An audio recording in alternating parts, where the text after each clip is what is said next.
தங்கம் மணிக்காக wait பண்ணிக்கிட்டு இருக்க.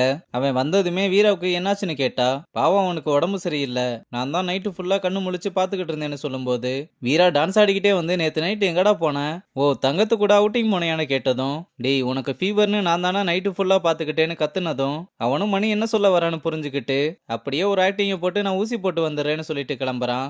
டேய் நீ ரொம்ப நடிக்காத, நேத்து நைட்டு நீ தியோவோட போறத பார்த்தேன், நீ அவங்க கூட தான் போக போறேன்னு சொன்னா நான் என்னடா சொல்ல போறேன்னு தங்கம் ரொம்பவே அப்செட்ல கிளம்புறா. இங்க ஆங்கர் அகாடமில மாப்பிள்ளையோட போட்டோ பேப்பர்ல வந்ததை பார்த்ததும் பசங்க எல்லாருமே சூட்ல ரொம்ப நல்லா பண்ணிருக்கேன்னு பாராட்டுறாங்க.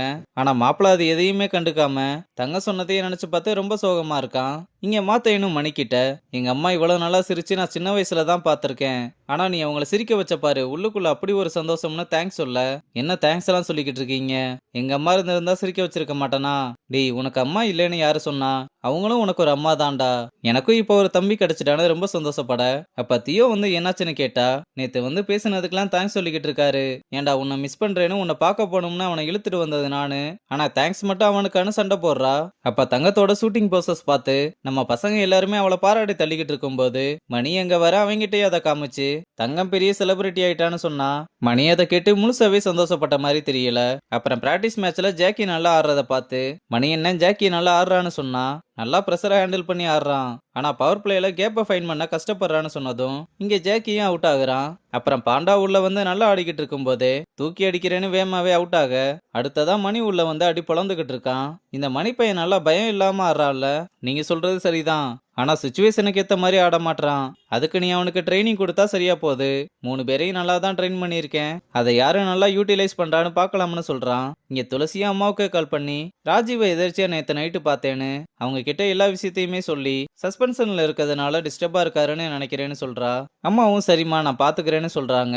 இங்க கேர்ள்ஸ் பிராக்டிஸை முடிச்சுட்டு வந்ததும் எல்லாருமே ரொம்ப நல்லா பண்ணீங்கன்னு தியோ கிட்ட உன் கேப்டன்சி ரொம்ப நல்லா இம்ப்ரூவ் ஆயிருக்கு, உன் இன்னிங்ஸுமே ரொம்ப நல்லா இருந்ததுன்னு பாராட்டிட்டு லாரா கிட்டயும் உன்னோட கான்பிடென்ட் வேற லெவல்ல இருக்கு, இதை டோர்னமெண்ட்லயும் அப்படியே அப்ளை பண்ணுன்னு சொல்றான். அப்புறம் அனு கிட்டையும் கல்யாணி கிட்டையும் உங்க பொசிஷனை நல்லா புரிஞ்சுக்கிட்டு விளையாடுறீங்க, நீங்க 2 பேரும் இப்படியே விளையாண்டா டோர்னமெண்ட்ல பெரிய இம்பாக்டா இருப்பீங்கன்னு சொல்றான். இங்க ராஜீவ் வீட்டுக்கு வந்ததும் நைட்டு ஃபுல்லா குடிச்சிட்டு இப்படி வீட்டுக்கு வராம இருந்தா எப்படிடா, சும்மா என் மேல அக்கறை இருக்கிற மாதிரி நடிக்க வேணாம், எத்தனை தடவை என்ன மாத்திக்கிறேன்னு சொல்லியிருக்கேன், ஒரு வாட்டியாவது துளசி கிட்ட பேசிருக்கியா, எப்ப பார்த்தாலும் உனக்கு துளசி மட்டும்தான், நான் உண்மையாவே அவளை கேர் பண்றேன், அவ மட்டும் என் லைஃப்ல இல்லைன்னா நான் எப்பவுமே இப்படிதான் இருப்பேன்னு சொல்லிட்டு போக அம்மா ரொம்பவே வருத்தப்படுறாங்க.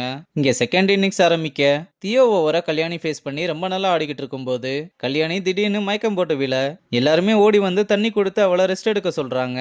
அப்புறம் வெளியே வந்ததுமே உடம்பு சரியில்லைன்னா ரெஸ்ட் எடுக்கலாம்ல, ஃபர்ஸ்ட் ஹெல்த் தான் முக்கியம், அப்புறம் தான் பிராக்டிஸ் எல்லாம்னு தியோவை அவளோட வீட்டுல போய் விட்டு வர சொல்றான். அப்புறம் கல்யாணிய வீட்டுல விட்டுட்டு வந்ததும் நம்ம பசங்களும் வந்து கல்யாணி இப்ப ஓகேவா இருக்காங்களா, கால் பண்ணி பாத்தீங்களா, இல்ல டிஸ்டர்ப் பண்ண வேணாம்னு தான் கூப்பிடல, அவ ஓகேவா இருக்காளான்னு தெரிஞ்சா மட்டும் போதும், ஒரு தடவை கால் பண்ணி பாருங்கன்னு சொல்ல அவனும் ஒரு தடவைக்கு 3 தடவை கால் பண்ணி பார்த்தாலும் கால் அட்டன் பண்ண மாட்டா.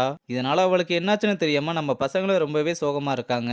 மறுநாள் ரங்கன் வந்து கல்யாணி வரலையான்னு கேட்க, நாங்க கால் பண்ணோம் ஆனா எடுக்கல, இப்ப அவ எப்படி இருக்கான்னு வேற தெரியல, அதெல்லாம் ஒன்னா இருக்காது, ரெஸ்ட் எடுத்துக்கிட்டு இருப்பா, இன்னைக்கு இல்லைன்னா நாளைக்கு வந்துருவா, நீங்க பிராக்டிஸ் பண்ணுங்கன்னு சொல்றான்.